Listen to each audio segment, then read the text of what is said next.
On s'inscrit pleinement dans les attentes de la population qui la compose ici. Et donc les accords de Guyane qui ont été signés en 2017 par Gabriel et par M. Deviriman, qui est au fond là-bas, nous intéressent particulièrement. Pourquoi ? Parce que dans la prochaine mandature va se mettre en jeu la révision des statuts de la collectivité territoriale. Forcément, ce sera un sujet de discussion à la fois dans la campagne, mais dans la mise en œuvre aussi derrière.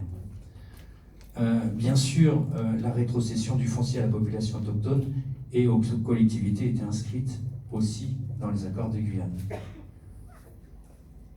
Également, le budget d'urgence d'1 milliard, qu'on n'a vraiment pas vu parce qu'en fait, il a disparu dans les méandres des dirigeants actuels. Et puis, une politique de responsabilité et des compétences régaliennes en matière de santé, de sécurité, de justice et d'éducation qui était bien inscrit dans les accords de Guyane, et on n'en a pas vu grand-chose au jour d'aujourd'hui. Enfin, j'ajoute la part additionnelle qui a été chiffrée à plus de 3 milliards, et encore au jour d'aujourd'hui, c'est un sujet de discussion qui risque de partir aux oubliettes. Donc, force est de constater que les promesses, aujourd'hui, restent lettres mortes. Aussi, pour toutes ces raisons, nous nous engageons à faire respecter dès notre investiture les engagements de l'État au regard de la collectivité territoriale par une nouvelle gouvernance participative, respectueuse et partagée par les citoyens, par une clarté des gestions des biens publics, parce qu'aujourd'hui, il y a des choses qui ne sont pas toujours claires, par le respect et la bienveillance des personnes employées par la collectivité, et tout au service de la population guyanaise. Nous envisageons, le programme est en cours d'élaboration encore avec les différents partenaires, parce que nous sommes plusieurs et les idées quelquefois divergent, donc nous avons aussi des terrains sur lesquels il faut nous entendre, mais nous pensons mettre en place une programmatique politique de court terme pour rapidement répondre aux urgences de la population de façon immédiate en termes d'alimentation, de logement, d'emploi et d'éducation. Enfin, bien sûr, mettre un plan à plus long terme proposant une vision partagée de la société que nous voulons pour tous, pour le bien de nos enfants et les générations futures. À cet effet, il nous est apparu naturel d'apporter notre contribution autour d'un projet partagé par l'ensemble des organisations qui sont ici présentes pour un destin commun et pour voir cette politique partisane de clan, d'obédience ou communautaire qui est menée sur ce territoire depuis plus de 30 ans. On ne veut plus voir ça. Moi, je suis là depuis 20 ans et je ne veux plus voir ça. Ça suffit.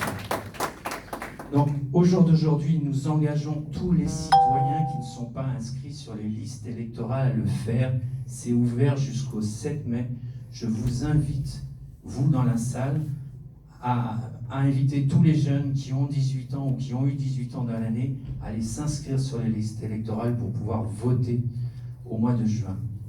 Nous enjoignons également tous ceux qui ne votent pas, qui s'abstiennent, tous ceux qui ne croient plus à une politique propre, tous ceux qui espèrent une lumière permettant d'améliorer leur quotidien, à le faire pour notre liste Guyane Contrée pour avancer. Je vous remercie.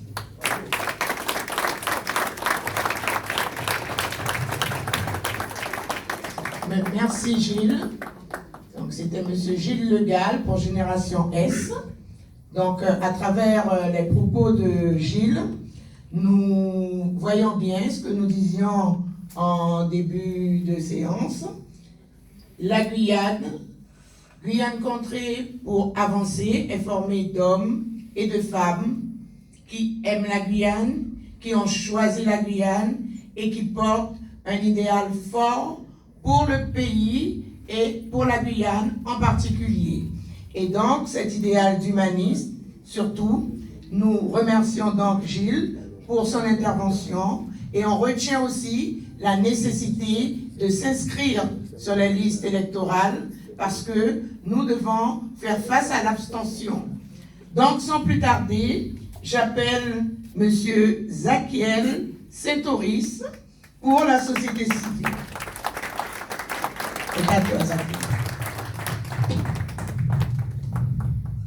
Bonsoir à tous, Zakiel Santoris, je suis là à titre personnel.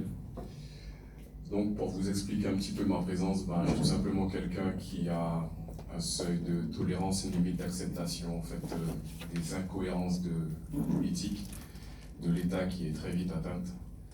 Donc je me plains beaucoup, mais j'ai aussi cette particularité d'essayer de faire ce que je peux avec le peu de moyens que j'ai. Donc quand il faut aller au charbon, j'y vais. Et le but de ma présence en fait est de tout simplement participer à cette campagne et d'apprendre. D'apprendre, ça fait 4 ans maintenant qu'on me pousse à aller en politique. C'est pas mon monde, j'y connais rien. J'ai pas envie d'y aller n'importe comment, dans n'importe quelle condition. Donc on ne finit jamais d'apprendre, donc c'est l'opportunité avec cette campagne, mine de rien, qui est territoriale, de se déplacer sur le territoire, de comprendre comment un Guyanais, peu importe son origine, vit à Cayenne, à Macoria, à Sinnamary, à Saint-Laurent, à Camopi et autres, de voir comment les choses se passent, de me former, tout simplement. Et ça me permettra peut-être, dans les années à venir, de savoir si je me lance en politique ou pas. Donc le but pour moi, c'est de comprendre comment ça se passe, aussi bien une élection. Ce que je souhaite, si l'équipe gagne, comment ça se passe de l'intérieur, de voir et comprendre les choses de l'intérieur, tenir la poêle chaude, comme on dit.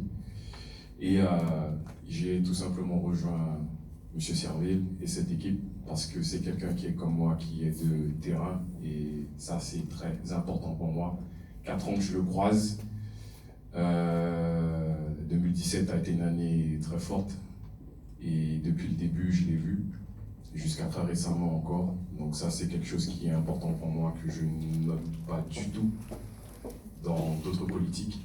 Donc voilà, donc si je suis présent ici et que je fais partie de cette campagne, voilà, c'est pour pouvoir apprendre, me former et me décider par la suite. Voilà, bon après-midi à tous. Merci. Merci Zakiel. Alors, un beau témoignage d'une jeunesse qui s'engage, d'une jeunesse qui veut réussir. Et donc, que dire de plus? Eh bien, vas-y, nous sommes là. Bien. Alors maintenant, je passe la parole à Philippe Bouba, de la Guyane Insoumise, LFI.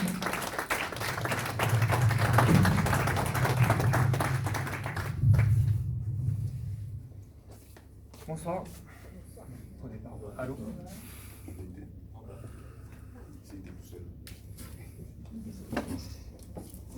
C'est bon? Chers amis, camarades, compagnes et compagnons, bonsoir. La Covid-19 a révélé toutes les difficultés présentes sur notre territoire. Enfin, plutôt à accentuer les problèmes. Éducation, santé, logement. Et je pourrais d'ailleurs continuer la liste des secteurs en souffrance depuis trop d'années.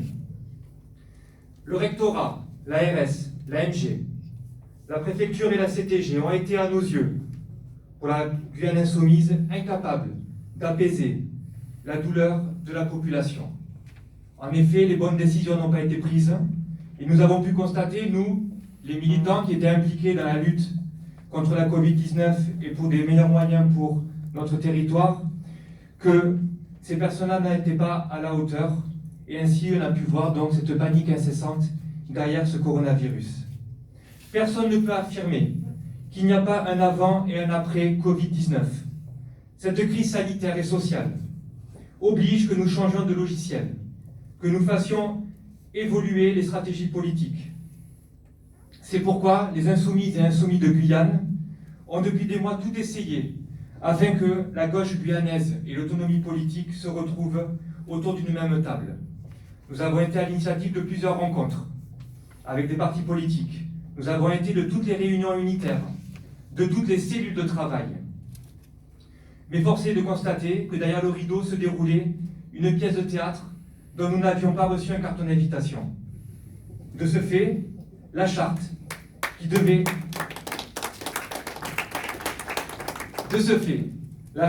rester interne, signée par le MPG, Guyane Écologie, MDES, PSG, France Insoumise, Walloirie tardivement, est devenue, dès fin mars, caduque, nulle et non avenue.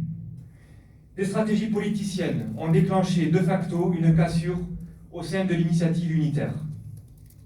Alors de notre côté, L'unité ne peut aucunement être artificielle, car elle ne serait pas efficace. Nous ne serons jamais pour le rassemblement qui embrouille, magouille et tambouille. Nous préférons celui qui clarifie, car il sera sérieux et sincère. La Guyane insoumise LFI a donc pris le temps de consulter, de rencontrer, de réfléchir pour agir. C'est pourquoi nous sommes actuellement ici, avec Pays Guyane, Génération et le mouvement Jeunesse Réussir, pour soutenir le seul candidat qui, à nos yeux, peut battre l'actuel président de la CTG, pour soutenir la seule liste capable de remporter les élections territoriales de juin 2021. Notre choix politique en Guyane a été validé dans l'Hexagone par le comité électoral de notre mouvement. Ainsi, sans aucune ambiguïté, la France insoumise est aux côtés de Gabriel Serville et de notre réussite en Guyane.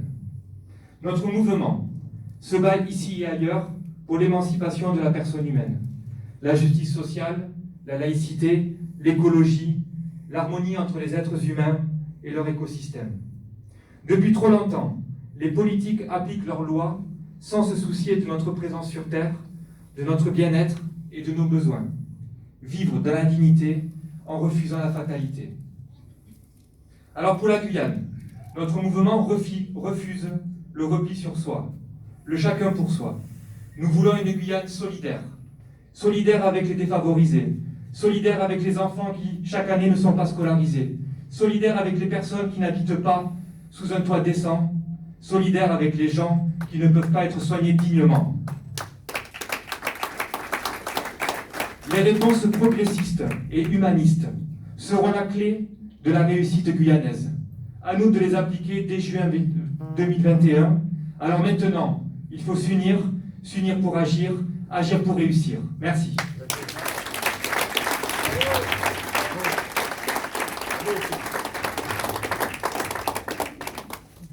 Merci Philippe. Donc, vous avez entendu Philippe qui vous a parlé avec franchise, avec détermination, des hommes et des femmes qui ont envie que les choses évoluent sur le territoire, des hommes et des femmes qui sont conscients des pratiques qui ne permettent pas d'avancer et qui veulent vraiment faire progresser l'ensemble des Guyanais, l'ensemble des personnes habitant sur ce territoire. Encore un exemple de personnes qui ont choisi la Guyane, qui aiment la Guyane et qui veulent voir évoluer les choses ici. Et son franc-parler vous a permis de comprendre la situation qui, depuis plusieurs semaines, et je dirais pourrit un peu l'ambiance en Guyane concernant l'union. Hélas, je crois que vous avez bien compris pourquoi maintenant Gabriel Serville a été choisi pour être tête de liste de ce groupe Guyane Contrée pour avancer. Alors, merci à tous, merci à ceux qui se sont exprimés, et j'appelle sans plus tarder, ça c'est vraiment, non, c'est notre bébé, je dirais. Alors, c'est Ulrich Sanson pour Jeunesse Réussir.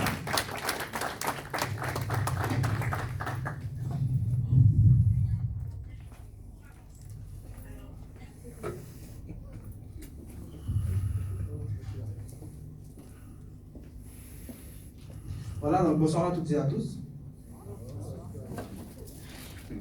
Donc voilà, donc bon, c'est la première fois que je fais un petit devant de personnes, donc soyez bien toujours avec moi. Voilà, donc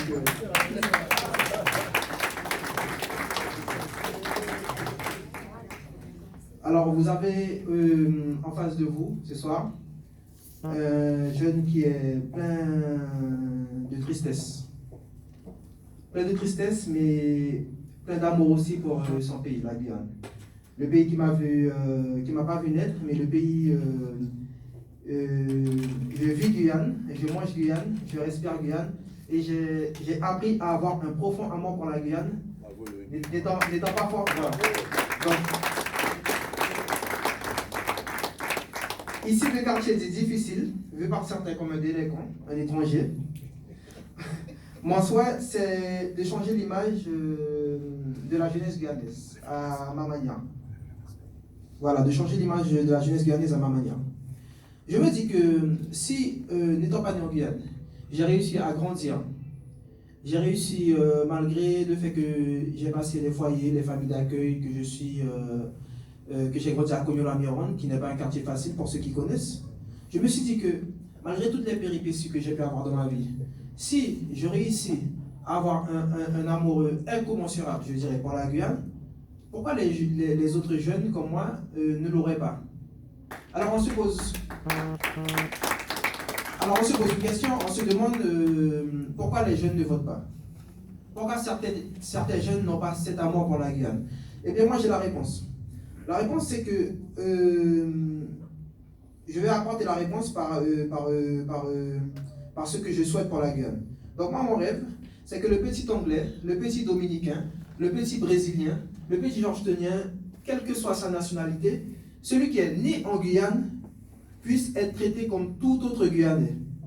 Parce qu'on ne peut pas aimer quelque chose si on ne se sent pas aimé. C'est-à-dire qu'on ne peut pas aimer la Guyane si on se sent rejeté par les Guyanais. Je ne sais pas si vous êtes d'accord avec moi.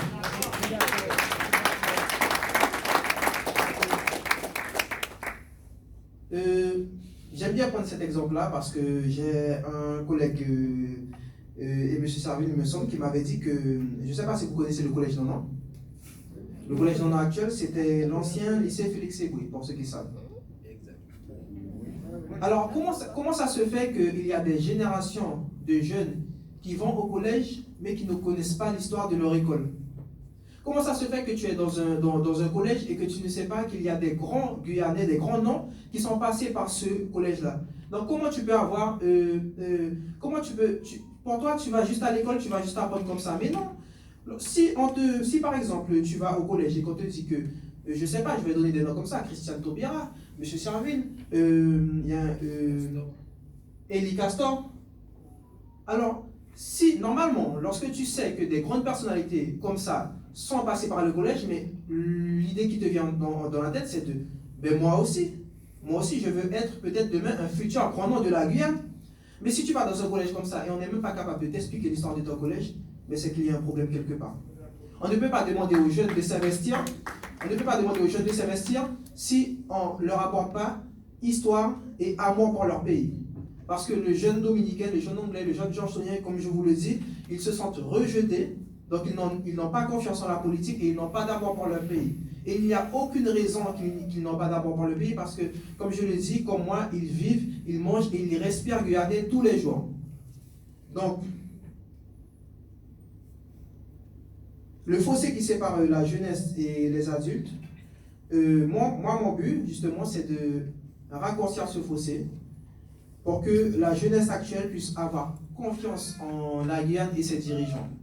Et pourquoi j'ai choisi M. Serville personnellement, c'est parce que je l'ai eu au collège, à Auguste Dédé, donc j'ai toujours les souvenirs. Et c'est parce que il n'a pas été gentil avec moi, je tiens à le dire, il n'a pas du tout été gentil avec moi, mais c'est parce que j'ai eu ce genre d'attitude-là dans ma vie que j'ai pu devenir celui que je suis. Aujourd'hui, j'ai mon diplôme, je travaille, j'ai une maison. Et je peux dire que si moi, j'y suis arrivé, il n'y a aucune raison pour que d'autres ne puissent pas arriver. Il n'y a aucune raison. Donc, pour terminer, parce que j'ai pas envie de parler beaucoup non plus. Donc, moi, je suis là pourquoi? Pour pousser les jeunes à aller voter, pour faire comprendre aux jeunes que voter c'est important, parce que nous les jeunes, je parle de nous parce que moi j'en fais partie, on aime bien se plaindre, oui, il n'y a pas qu'à faire ci, il n'y a pas qu'à faire ça, mais c'est à nous aussi de faire, parce que la guerre de demain c'est nous. Voilà.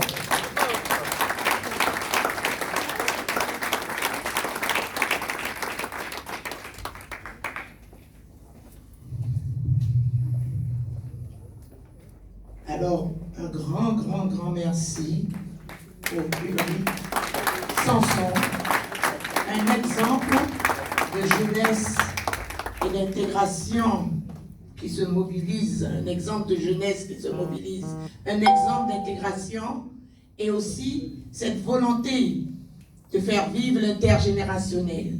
Et ça, ce n'est pas rien, parce que c'est ce qui manque beaucoup maintenant. Donc, encore merci Ulrich. Et donc, nous pensons bien continuer avec toi longtemps pour notre part. Merci. Alors, donc, qui c'est qui m'a coupé mon micro?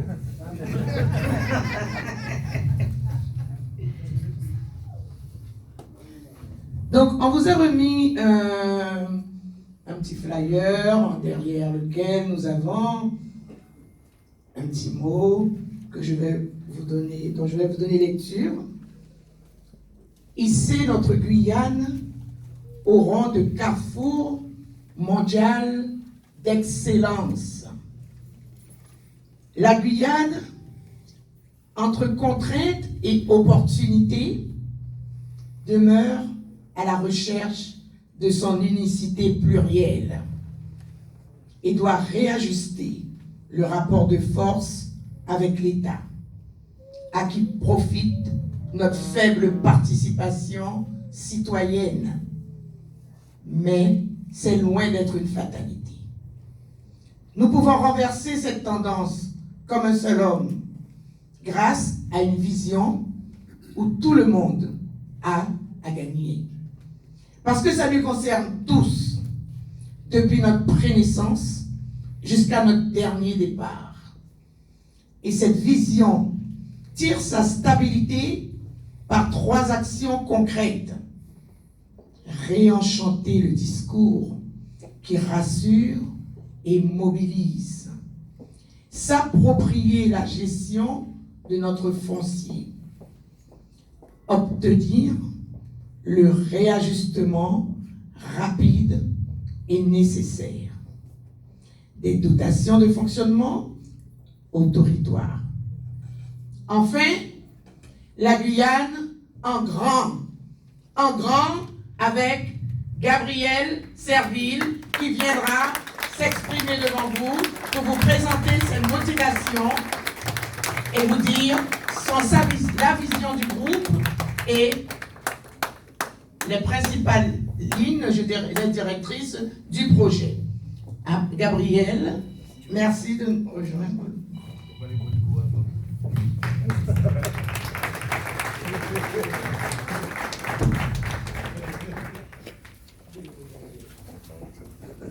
Donc je sais que tu vas en parler. Je vais te donner un peu d'abord. Carburant. Fais le plein. Là, c'est la séquence pub pour Dilo. J'espère que vous l'avez compris. Oui, c'est comme pendant le Tour de France, il faut le montrer.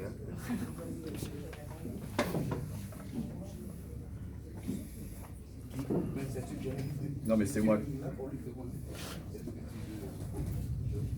Allô, c'est moi qui ai réclamé l'eau. Je voudrais, mesdames, messieurs, chers amis, vous saluer, vous dire bonsoir. Tout d'abord, vous dire merci d'avoir répondu favorablement à notre invitation. Je voudrais remercier Annie, remercier Roger, Zadkel, Gilles, Emmanuel, Philippe, ainsi qu'Ulrich pour leurs mots de soutien, pour leur témoignage de sympathie à mon égard, et aussi remercier les différents groupes, Génération, Guyane Insoumise, France Insoumise, le mouvement Jeunesse Réussir, le mouvement Pays Guyane, qui ont fait le choix de nous accompagner. Je dis bien nous accompagner parce que ce n'est pas une démarche personnelle, mais c'est bien une démarche collective que nous avons initiée avec leur participation. Ce moment est certainement historique et certainement que nous n'en avons pas encore tout à fait conscience, mais je vous le dis d'ores et déjà, c'est un moment historique. Il est historique parce que, initialement, nous devions organiser cette conférence le mercredi 17 avril 2021. Et puis, il se trouve que, pour des raisons, comme on dit habituellement, indépendantes de notre volonté, nous avons dû l'annuler et la reporter à aujourd'hui. Non, c'était pas 17, c'était le 14. Le dîner avait un problème, c'est le 14.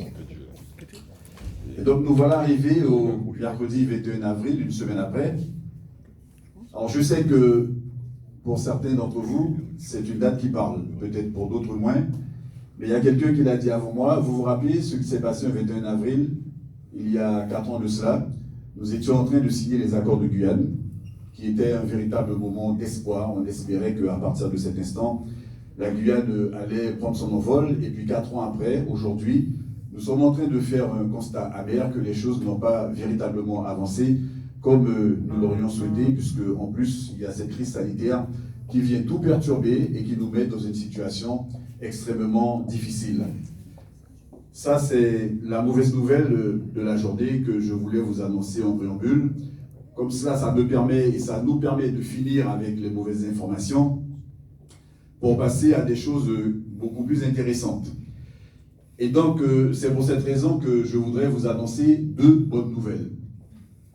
La première bonne nouvelle, c'est que mon moral va très bien. Et je ne le dis pas pour vous faire plaisir, chers amis. Je vous le dis parce que c'est une réalité. Je vous le dis parce que bon nombre d'entre vous m'ont appelé pour savoir comment j'allais, comment je me portais, comment je me sentais. Et j'ai fini par dire à chacun d'entre vous, à celles et ceux qui m'ont appelé, que mon moral va bien, malgré toutes les turpitudes auxquelles nous avons été confrontés. La deuxième bonne nouvelle du jour, et là je vais vous le dire sans aucune prétention, mais je le dis en mon âme et conscience parce que nous en sommes convaincus, c'est que nous allons gagner cette élection des 20 et 27 juin 2021. Nous allons la gagner. Nous allons la gagner parce que nous avons fini par comprendre à quel point il fallait du sérieux, à quel point il fallait de l'engagement, à quel point il fallait de la régularité dans la façon de conduire les affaires du pays. Et nous nous sommes rendus compte qu'en réalité, ces différents paramètres n'étaient pas nécessairement au rendez-vous. Ces paramètres ne sont pas au rendez-vous parce qu'à certains moments, nous nous sommes contentés de peu. Et nous ne pouvons pas continuer à nous contenter de si peu parce que certains intervenants l'ont dit avant moi. Quand on regarde la Guyane, quand on fait l'état des lieux d'aujourd'hui, on se rend compte que nous avons encore des problèmes de santé. Et souvent, l'ARS et les autorités préfectorales nous mettent le couteau sous la gorge. Pas nécessairement parce qu'ils ont envie en priorité de sauver des vies, mais c'est parce qu'ils savent qu'ils ne pourront pas faire face à un afflux massif de personnes malades dans les centres hospitaliers de Guyane. Et donc, ils préfèrent nous mettre le couteau sous la gorge, nous mettre sous l'été noir, nous mettre dans des confinements, imposer des couvre-feux. À un moment donné, le Conseil scientifique national a envisagé d'avancer le couvre-feu à 17h, mais on sait bien toutes les conséquences extrêmement négatives qu'une telle décision pourrait avoir sur le territoire de la Guyane. Le pays ne va pas bien non plus parce que le réseau Éducation sans frontières a identifié, a dénombré 12 000 enfants en Guyane qui sont en âge d'être scolarisés, mais qui ne sont pas scolarisés. Je ne sais pas si la Guyane se rend compte du danger que cela représente pour l'avenir de ce territoire. 12 000 enfants qui n'ont pas accès au savoir, qui n'ont pas accès à la connaissance, qui ne pourront pas faire corps avec la société guyanaise, comme vient de le dire Ulrich, c'est un véritable danger, c'est une véritable bombe à retardement que nous sommes en train de préparer pour notre territoire. Je ne veux même pas m'éterniser sur les problèmes d'emploi et de chômage, la pauvreté qui continue à croître sur le territoire. Aujourd'hui, 50% des familles de Guyane vivent en dessous du seuil de pauvreté. Je ne veux pas prendre le temps d'évoquer les problèmes de logement. Enfin, on pourrait rester éternellement dans cette litanie de mauvais effets. Je ne crois pas que c'est ça qui pourrait nous faire avancer. Et donc, pour cette raison, et pardon, j'ai oublié de saluer notre camarade et ami David Riman qui est dans la salle au fond là-bas. Coucou David. Merci d'être là, merci de nous avoir rejoints. Donc on ne peut pas rester éternellement sur cet état des lieux et c'est l'objectif que s'est fixé le groupe Contrée Guyane Contrée pour avancer. Le but qu'on s'est fixé, c'est justement de ne pas rester dans cette litanie de mauvais effets, mais de se dire qu'un autre avenir peut être possible. Un autre avenir peut être possible et c'est dans ce sens que nous nous sommes fixés une ambition. La première ambition, c'est de hisser la Guyane au rang de carrefour mondial d'excellence. Hisser la Guyane au rang de carrefour mondial d'excellence, ça veut dire quoi? Ça veut dire que nous allons arrêter de nous plaindre. Nous allons arrêter de nous donner des coups de fouet à longueur de journée en disant c'est ma faute, c'est ma faute, c'est ma très grande faute. Mais nous allons dire à la face du monde à quel point la Guyane est dotée de véritables potentialités qui doivent lui permettre d'avancer, qui doivent lui permettre de réussir. hisser la Guyane au rang de carrefour mondial d'excellence, c'est dire que déjà, du point de vue géographique, la Guyane est un point carrefour du monde. Lorsque l'on voit les différentes nationalités, les différents types de personnes qui vivent sur le territoire, eh bien on peut être convaincu que la Guyane n'est pas un territoire qui est perdu aux confins du monde. Nous allons, au sein de notre groupe, pour commencer à faire ce travail sur la conscience collective, travailler avec cette carte qui présente les Amériques au milieu, qui remet l'Équateur à sa juste place et qui nous permet de visualiser le fait que la Guyane, effectivement, est dans une position de carrefour mondial d'excellence. On a déjà des excellences sur le territoire de la Guyane, mais on n'en parle pas suffisamment. Et notre ambition sera de faire en sorte que déjà les enfants de Guyane, la jeunesse de Guyane, que les personnes âgées, que les personnes d'âge mûr de Guyane comprennent à quel point nous avons ces potentialités et à quel point il est nécessaire de les mettre en exergue. La deuxième exigence, le deuxième point, c'est une exigence. C'est conforter l'homme au cœur de nos préoccupations suivant 3 axes. Nous allons vous faire la projection, c'est l'architecture qui est en cours de construction. Un premier axe qui va concerner la société dans tous ses traits, l'éducation, le logement, la culture, le sport, l'emploi et j'en passe.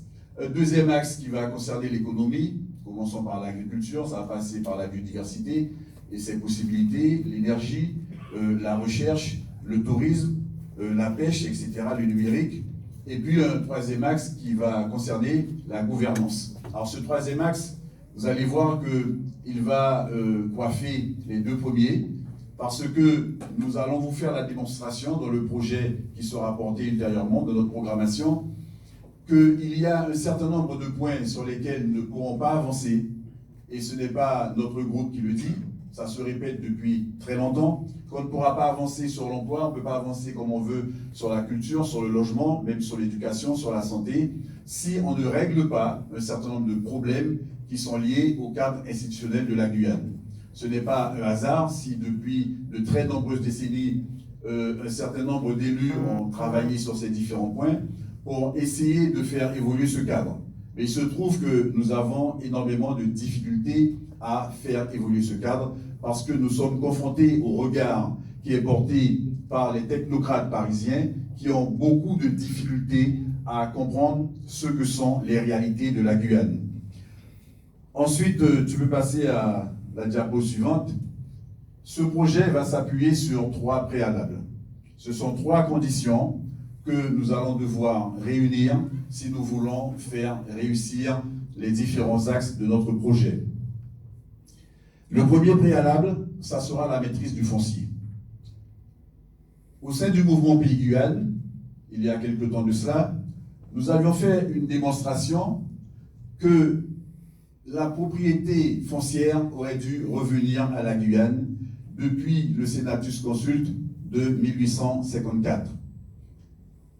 L'État s'est organisé pour s'accaparer les terres de Guyane et pour ne pas rétrocéder à l'époque au Conseil général et à son ancêtre les terres qui devaient lui revenir de droit. Il y a d'autres étapes dans la foulée qui auraient dû inciter l'État à rétrocéder à la Guyane ces terres. Ce sont les lois qui ont érigé la Guyane en département français en 1946. Et dans la foulée, ce sont également les lois de décentralisation de 1982 et de 1986 qui, normalement, auraient dû contraindre l'État à rétrocéder aux communes de la Guyane quasiment l'intégralité du foncier guyanais, et cela n'a pas été fait. Et c'est la raison pour laquelle nous avions dit que le fait de garder le foncier guyanais dans son escarcelle était un viol des consciences et c'était aussi un vol de propriété. Et donc, il faut un jour que les Guyanais, conscients de cela, se donnent les moyens de mettre un terme à ce vol. Et on va y travailler parce que c'est une réalité juridique, c'est une réalité objective à laquelle nous devons et à laquelle nous pouvons trouver des solutions. Alors ceci est quand même dramatique parce qu'on nous a volé nos terres, mais dans la foulée, remarquez bien dans l'accord de Guyane, il est précisé que 250 000 hectares de terre seront rétrocédés aux collectivités, que 400 000 seront rétrocédés aux populations autochtones. En réalité, ça veut dire quoi, mesdames, messieurs? Ça veut dire que quelqu'un vient chez vous, vous vole votre téléphone que vous avez acheté 300 €, et quelques temps après, il vous dit, ben, je peux vous le revendre 600 €. Et qu'est-ce que vous faites dans ce cas-là? Ben, vous allez prendre le risque de l'acheter parce que dans votre téléphone, il y a un certain nombre de données, d'informations qui pour vous sont capitales et dont vous ne souhaitez pas la perte. Mais on n'imagine pas véritablement ce que cela veut dire. On vous vole un bien et on vous le revend plus cher. Mais je crois qu'à un moment donné, on ne peut pas accepter, même si ça a été signé dans l'accord de Guyane, on ne peut pas accepter que ces terres-là continuent à ne pas être rétrocédées de façon globale à la Guyane, parce qu'il y a toute une série de problèmes qui sont liés au foncier que nous rencontrons dans la mise en œuvre des projets concernant la santé, concernant l'éducation, concernant la mise en place des équipements structurants, etc., etc. Donc pour nous, c'est un premier préalable, c'est d'arriver à maîtriser le foncier. Alors l'objectif que nous visons, bien évidemment, n'est pas nécessairement de dire à l'État, vous nous donnez tout le foncier et on vous met dehors, mais on va dire à l'État dans un premier temps, on est suffisamment majeur, suffisamment réfléchi, suffisamment intelligent pour pouvoir mettre en place une structure de gestion du foncier au sein de laquelle on va retrouver peut-être l'État, certainement, mais au sein de laquelle également on va devoir retrouver la CTG et peut-être une troisième entité formée des EPCI, des communes et de la société civile. Il faut qu'on définisse les contours, le contenu, mais dans tous les cas, nous nous disons qu'on ne peut pas imaginer que le foncier continue à nous échapper de cette manière-là. Le deuxième préalable résidera dans le renforcement nécessaire des dotations budgétaires de la CTG.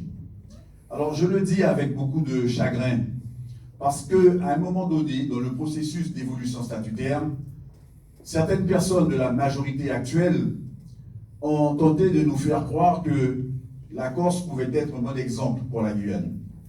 Et à un moment donné, on s'est dit, pourquoi pas? Pourquoi ne pas étudier le cas de la Corse?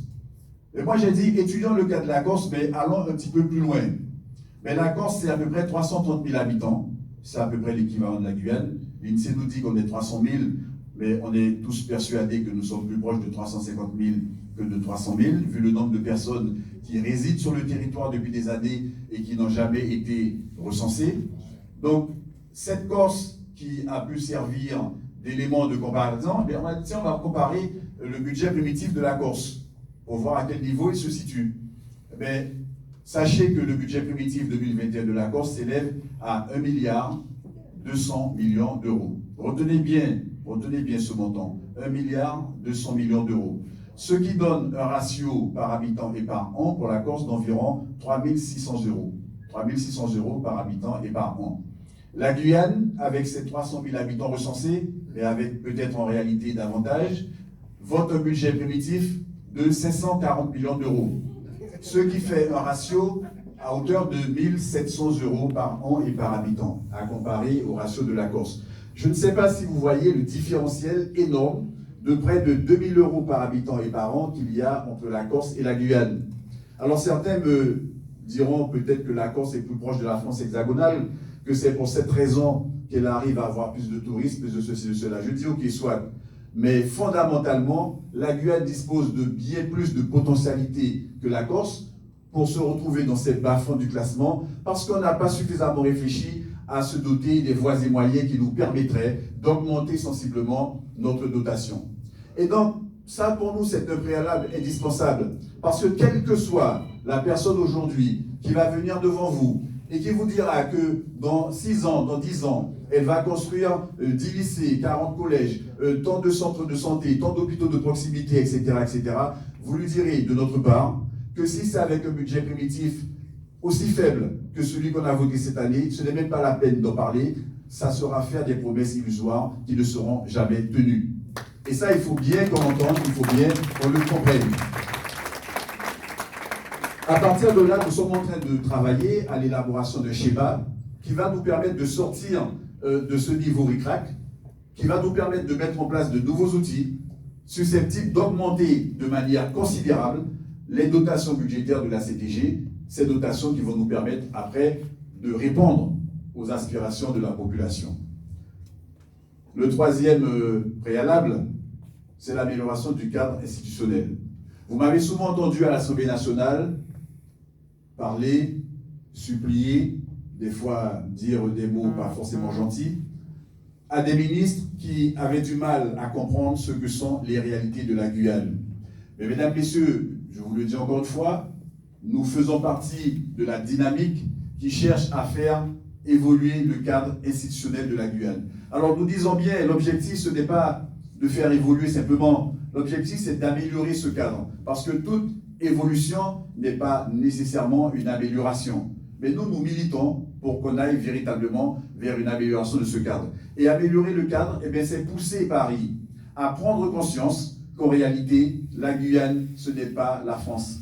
La Guyane est rattachée à la France pour des raisons historiques, pour des raisons administratives, pour des raisons politiques, pour des raisons économiques, pour des raisons culturelles, pour toutes les raisons que l'on veut, mais fondamentalement, la Guyane se trouve en Amérique du Sud et on fera ce qu'on voudra. On pourra mentir sur l'histoire, mais on ne pourra jamais mentir sur la géographie. Là où nous sommes, nous y resterons et nous n'irons nulle part. Donc c'est un territoire qui vit avec ses particularités, qui vit avec ses vérités. Et comme je le dis souvent à l'Assemblée, lorsque nous votons les lois, nous les votons en tenant compte d'un certain nombre de paramètres. Ces paramètres, quels sont-ils? Eh bien, ce sont des paramètres d'ordre économique, d'ordre climatique, d'ordre géopolitique, d'ordre sociétal, etc., etc. Et il se trouve que lorsque l'on met en comparaison les paramètres de la France hexagonale avec les paramètres de la Guyane, eh bien, on se rend bien compte qu'on n'est pas du tout sur le même registre. Et la question de l'évolution, de l'amélioration du cadre institutionnel, croyez-nous que ce n'est pas une question dogmatique, ça n'est pas une question d'idéologie, ça n'est pas une question de politique politicienne, mais c'est simplement une question qui est d'ordre pragmatique. C'est de faire comprendre que nous avons besoin d'avoir des outils, d'avoir des leviers institutionnels qui vont nous permettre de mieux faire respecter la devise républicaine, liberté, égalité, fraternité. On n'a pas demandé de sortir du cadre. Le jour où la Guyane aura les moyens, peut-être qu'elle sortira toute seule du cadre. Ce n'est pas l'objectif que nous visons aujourd'hui. Mais l'objectif que nous visons, c'est de nous doter de cette capacité d'agir sur le quotidien de nos concitoyens pour que nous soyons davantage en mesure de répondre à leurs aspirations. Alors pour cela, nous allons prochainement vous proposer la signature d'un nouveau contrat social. Ce contrat social, on va le décliner en 2 ou 3 points. Rapidement, pour aller à l'essentiel, c'est faire en sorte que nous augmentions de façon significative notre taux de citoyenneté. Alors, qu'est-ce que nous entendons par là? Quand on a analysé le taux de citoyenneté, le taux d'inscription sur les listes électorales dans les différents territoires d'outre-mer, eh bien, on a constaté qu'entre la Martinique, la Guadeloupe et la Réunion, ça oscille entre 75% et 85%. Quand on regarde le taux d'inscription sur les listes électorales en Guyane, d'autres l'ont dit avant moi déjà, nous sommes à peine à 30% de personnes inscrites. Alors, me direz-vous que c'est un ratio qui est brut de décoffrage parce que les enfants ne peuvent pas s'inscrire sur les électorales, les bébés non plus. On sait que la Guyane, c'est un territoire qui est très jeune. Ok, mais faisons quand même ce ratio parce qu'il y a des territoires qui sont aussi jeunes que nous et qui ont un taux d'inscription sur les listes électorales qui est beaucoup plus important, beaucoup plus fort que celui de la Guyane. Eh bien, chers amis, nous vous disons, Guyane Contrée pour avancer, vous dit que ça, c'est une étape cruciale et importante si on veut changer le cours des choses. Pourquoi c'est une étape cruciale et importante? Eh bien, tout simplement parce que j'ai compris, à force de m'être frotté à ces ministres à Paris, qu'ils ont des principes. Les ministres, ils sont comme des chefs d'entreprise. Comprenez qu'avant d'injecter de l'argent sur un territoire, ils vont réfléchir à 2-3 reprises pour savoir quel sera le meilleur retour sur investissement. Et ils ont raison de le faire comme ça. C'est la raison pour laquelle, lorsque le ministre aura une cagnotte importante, eh bien, il va d'abord l'investir à La Réunion. Alors d'aucuns vont dire, oui, c'est parce que les députés réunionnais sont plus solidaires, c'est parce qu'ils sont plus forts que les députés de Guyane. Moi, je vous dis, pour les fréquenter à l'Assemblée nationale, je n'en suis pas du tout convaincu. Par contre, il y a un élément objectif qui nous permet de mieux comprendre pour quelles raisons le ministre va aller d'abord en direction de La Réunion. C'est parce qu'à La Réunion, il y a 640 000 électeurs. Vous entendez ce que je dis? Il y a 640 000 électeurs. Ça veut dire qu'il y a plus d'électeurs à La Réunion qu'il y a d'habitants en Guyane. Alors si maintenant sur les 300 000 que nous sommes, il n'y a qu'à peine 100 000 qui sont inscrits sur les listes électorales, et que sur les 100 000, il n'y a à peine que 40% uniquement qui vont se déplacer pour aller voter lorsqu'il y a un scrutin, eh bien dites-vous bien que le ministre qui va se rendre compte de cela, il se dira, mais de toute façon, les Guyanais, ils se fichent de tout. Alors les Guyanais ne participent pas à la vie citoyenne du pays, c'est parce qu'ils n'ont besoin de rien, c'est parce que tout baigne en Guyane, c'est parce que tout va bien.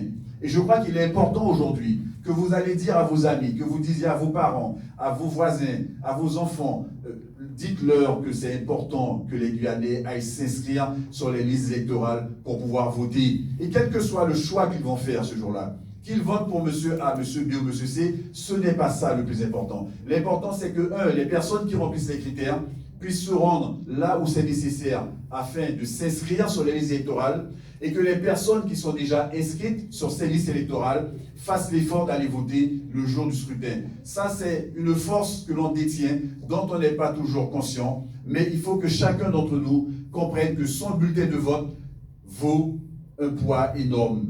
Il vaut de l'or, il vaut du diamant.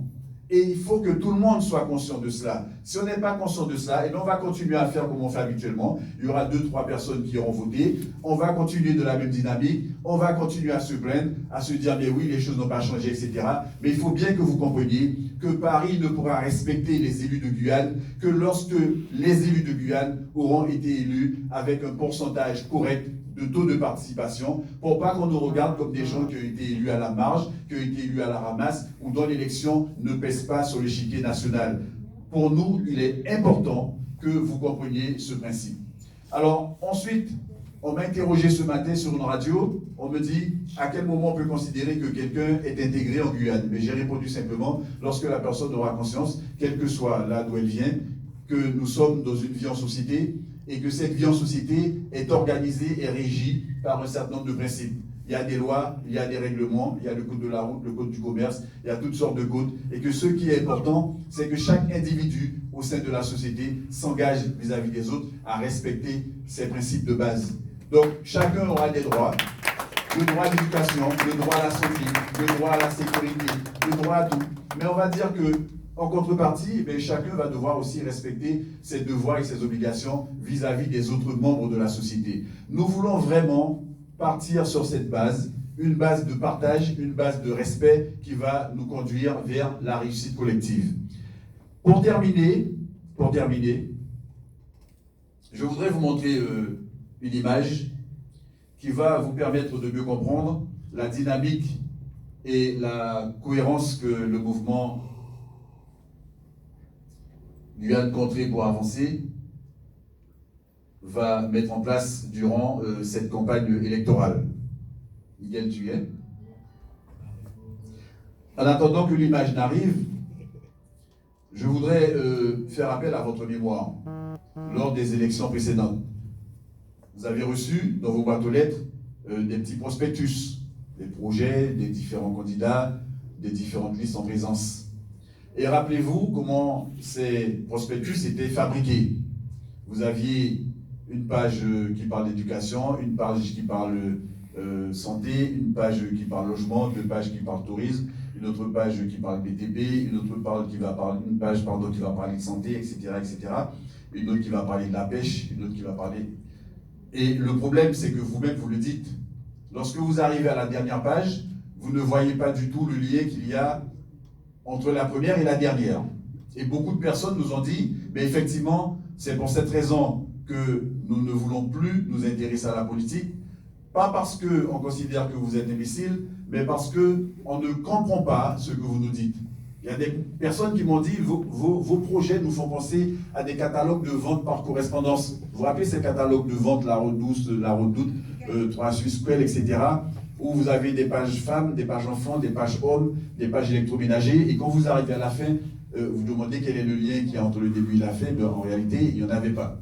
Et donc nous nous sommes dit, on va bâtir un projet qui va vous permettre et qui va permettre aux citoyens et électeurs de mieux comprendre ce que nous sommes en train de leur expliquer.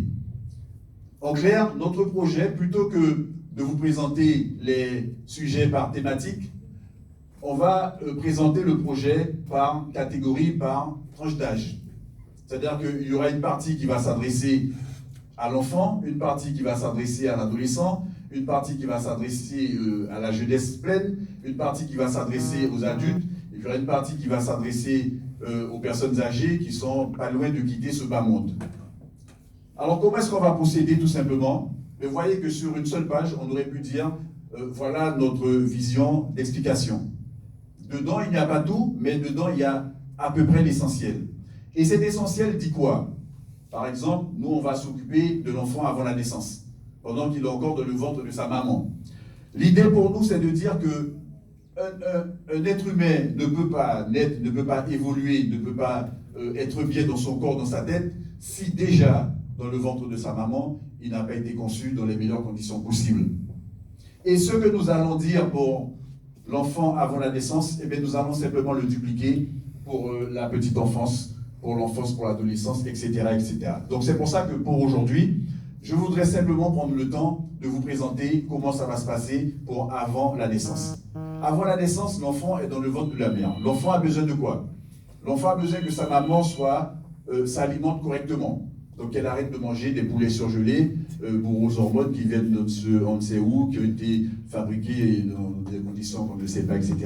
Donc l'idée c'est de dire, dès le départ, il faut que cette maman s'alimente correctement. Et pour s'alimenter correctement, nous croyons que nous pouvons avoir une agriculture qui soit digne de ce nom, qui nous permette d'arriver à un certain niveau de souveraineté alimentaire. Mais la première question que l'on se pose, c'est pour avoir de l'agriculture, eh bien déjà il faut avoir du foncier. Si on n'a pas de foncier aménagé, si les jeunes agriculteurs ne sont pas en capacité d'avoir du foncier pour pouvoir travailler la terre, il est bien évident qu'ils vont échouer avant même d'avoir commencé. Et donc, dès le départ, on ne fait que parler de l'alimentation de la maman et vous voyez qu'on va buter sur la question du foncier. Cette mère aura besoin de se déplacer pour sortir de chez elle, pour aller dans le centre de PMI. Mais on va naturellement évoquer les problèmes de transport. On ne parle pas de quelqu'un qui est déjà né, on parle de quelqu'un qui est à net, mais on se rend compte à quel point il est nécessaire qu'on ait un vrai système de transport digne de ce nom qui permette à la future maman de pouvoir se déplacer correctement. On a tous compris que la future mère qui vit dans un taudis, dans un bidonville, avec des rats qui déambulent partout, a toutes les chances de mettre au monde un enfant dans de mauvaises conditions. Donc nous disons qu'il faut que cette maman soit correctement logée. Donc on parle de l'enfant à naître, mais on évoque déjà la question du logement et la question du transport. On va parler forcément de la nécessité d'avoir des infrastructures routières avec une urbanisation digne de ce nom qui soit pensée, qui soit suffisamment réfléchie. Mais lorsque la mère va arriver à l'extérieur de chez elle, encore faudrait-il qu'elle trouve un centre de santé pour la recevoir avec du personnel compétent. Donc ça pose nécessairement la question des plateaux techniques, la question des personnels compétents et disponibles. Mais vous voyez encore une fois que lorsqu'on parle de plateau technique, il faut bien qu'il soit hébergé par un centre. Et le centre, il n'est pas en sustentation, il n'est pas en orbite géostationnaire. Ce centre de santé, il faudra bien qu'il soit construit en quelque part, il faut qu'il soit ancré dans le sol. Donc vous voyez que rien que lorsque nous parlons de l'enfant à naître, eh bien on évoque des problèmes d'agriculture, des problèmes de transport, des problèmes de logement, des problèmes de formation du personnel, des problèmes de présence nécessaire de plateaux techniques, etc., etc. Et donc vous allez vous rendre compte que tout ça se faisant sur le foncier, c'est la raison pour laquelle nous avons mis le foncier comme étant une valeur transversale, préalable, sur laquelle tous ceux que nous allons construire avec à l'esprit l'humain d'abord devient un préalable incontournable. Et c'est pour cette raison, mesdames, messieurs, que nous essayons de vous faire passer le message suivant lequel, quand on parle de foncier, ça n'est pas l'affaire des indépendantistes, ça n'est pas l'affaire d'un groupe de femmes et d'hommes qui sont en train de se battre pour faire reconnaître une certaine identité guyano-guyanaise, ça n'est pas l'affaire de gens qui militent pour une certaine forme d'autonomie ou d'indépendance. Là, nous sommes simplement en train de parler de la nécessité de disposer du foncier, de maîtriser ce foncier pour que l'enfant que nous sommes en train de préparer à la vie puisse arriver au monde dans les meilleures conditions possibles. Alors je vous fais grâce des détails, parce que ce que je vous ai dit pour l'enfant à naître, ben, je pourrais vous faire la même démonstration pour l'enfant qui naît, qui a besoin d'avoir un système de santé, qui aura besoin de transport, qui aura besoin de tout ce qu'il faut pour avancer dans la vie. Exactement la même démonstration pourrait être faite pour la petite enfance, pour l'enfance, etc. Ce projet-là, ce discours-là, nous allons le présenter aux populations de Guyane. Je mets quiconque au défi de nous dire que cette manière de voir la vie ne peut pas l'intéresser. On a fait l'expérience, On a fait notre petit sondage à l'interne et toutes les personnes auxquelles nous avons adressé la parole pour expliquer comment on voit une nouvelle manière de considérer l'être humain au centre de nos préoccupations, mais toutes ces personnes-là nous ont dit oui, on est d'accord avec cette vision que vous avez. Alors, être d'accord avec la vision, à la base, c'est une nécessité absolue. Mais pour pouvoir ensuite mettre cette vision-là en œuvre, eh bien, il va bien falloir que l'on passe par la case des urnes. Donc, vous voyez que tout ça, finalement, se tient. On peut avancer, on peut faire les choses, mais on ne pourra pas faire les choses si nous ne sommes pas aux commandes de cette collectivité à partir de juin 2021. Donc, juste pour vous dire que c'est une autre manière de voir les choses, c'est une autre manière de considérer l'homme, l'être humain sur le territoire de la Guyane. Vous avez vu que sur la gauche, nous avons mis un certain nombre d'items, mais qui parcourent l'individu tout au long de la vie. C'est son cadre de vie, c'est le logement, c'est l'environnement et la nécessité de le protéger, c'est la sécurité dont il a besoin tout au long de la vie, c'est la pratique du sport, de la culture, c'est les centres de loisirs pour tout le monde, c'est la santé que nous avons mis de l'autre côté, c'est le bien-être. Mais il est véritablement important que ce message soit percutant et que chacun comprenne que lorsque on porte un certain nombre d'allégations, ça n'est pas pour embêter, ça n'est pas pour faire joli, ça n'est pas pour faire bien, mais c'est parce que véritablement nous croyons dur comme fer que cette vision de l'homme au cœur de nos préoccupations est une vision qui est possible, c'est une vision qui peut être largement partagée par le plus grand nombre d'entre nous, et c'est cette vision-là que nous allons vous demander de partager avec nous une autre manière de voir la Guyane, une autre manière de voir le monde autour de nous. Mesdames, Messieurs, je ne veux pas être plus long parce que je sais que les journalistes qui sont présents ont des questions à nous poser. Je sais que vous-même, vous avez des questions à nous poser par rapport à cet exposé que nous avons fait aujourd'hui. Je vous dis encore une fois pour vous rassurer, ne comptez pas sur notre équipe pour vous dire que demain, quand on sera élu, qu'on va raser gratis. Ça n'est pas vrai. Je ne peux pas vous dire aujourd'hui combien de lycées on va construire. Mais j'aurais pu venir avec un catalogue en vous disant qu'on fera 20 lycées, 40 collèges, etc. Mais encore faudrait-il que nous sachions combien d'enfants nous aurons à scolariser. On ne le sait pas. Et c'est aussi pour cette raison qu'à titre personnel, j'ai demandé à monsieur le préfet de mettre en place, à l'instar de ce qui a été fait pour la gestion de la crise sanitaire, de mettre en place une cellule pour gérer la crise migratoire qui touche le territoire de la Guyane, parce qu'on ne veut pas pratiquer la politique de l'autruche en se mettant la tête dans le sable et en disant qu'il n'y a pas de problème. Il y a un problème parce qu'on se rend compte tous les jours qu'on ne construit pas suffisamment d'écoles, il n'y a pas suffisamment de logements, tout nous fait défaut en ce moment. Donc on va regarder le problème en face. Mais il ne s'agit pas de le regarder en face avec l'idée de dire, comme certains le pensent, qu'on va faire des charters pour envoyer les gens chez eux. Ces personnes-là sont déjà sur le territoire de la Guyane. Nous allons nous bagarrer pour faire de l'intégration, pour les accompagner et faire en sorte que tous ces enfants qui sont nés de parents étrangers en Guyane, eh bien, soient demain des citoyens de Guyane capables d'apporter leur contribution à l'élévation des niveaux du pays Guyane pour faire en sorte que ce pays-là devienne véritablement un carrefour mondial d'excellence. C'est ça l'ambition que nous portons pour vous, pour nous, pour les générations futures. Mais croyez-moi, nous aurons vraiment besoin de vous. Ça ne pourra pas le faire tout seul. Si vous croyez qu'une fois qu'on sera élu, parce que nous serons élus, nous le serons. Mais si vous pensez qu'une fois élu, les choses vont se faire toutes seules et d'elles-mêmes, je vous dis non, il ne faut pas se tromper. On aura besoin de vous. Vous aurez besoin de nous, nous aurons besoin les uns des autres de manière mutuelle. Et c'est ensemble que nous formerons cette force qui va nous permettre d'inverser justement le fameux rapport de force avec Paris pour que Paris entende mieux les voix qui sont portées par les populations de Guyane. Je vous remercie pour votre écoute. Merci.